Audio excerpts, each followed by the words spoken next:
Is the health of your heart all in your mind? Yes and no.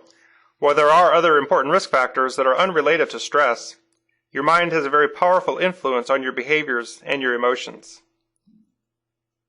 We tend to think of heart disease and its risk factors in a hierarchical manner. Blockages are caused by high cholesterol, high blood pressure, and diabetes. High cholesterol, high blood pressure, and diabetes are caused by poor nutrition and lack of exercise.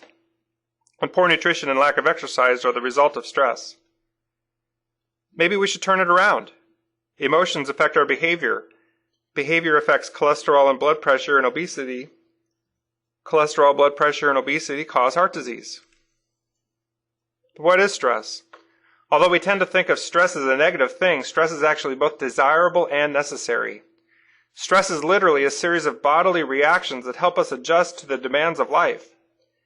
These reactions are known as the stress response. So what is the stress response?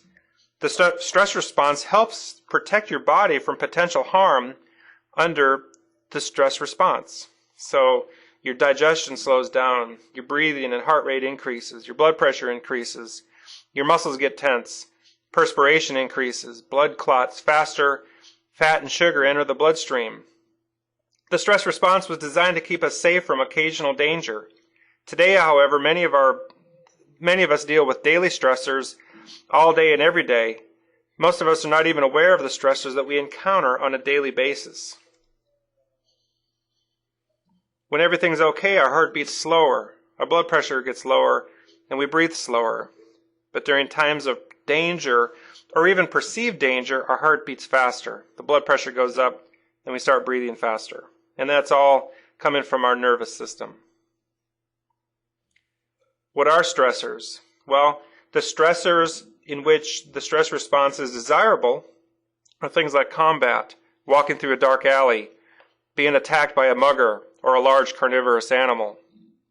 But many of us face other stressors like job stress, interpersonal conflict, time pressure, and financial pressure. So why is stress bad?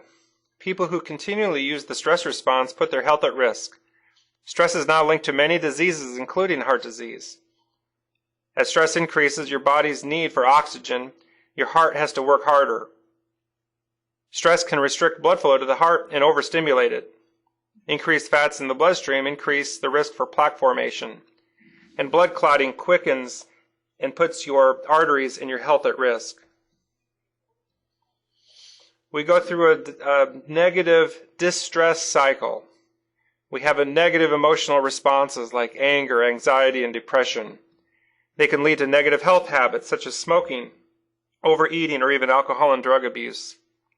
And they result in physical responses such as high blood pressure and irregular heartbeats. So life without stress isn't possible. Learning to manage how your body responds to stress is possible and effective. Stress management methods include regular exercise, meditating, prayer, deep breathing, listening to music, laughter, talking to a friend or a family member. It may take some time to figure out which stress management works best for you, but in the long run, your heart will thank you. What can we do about stress? Well, quite literally, laughter is the best medicine.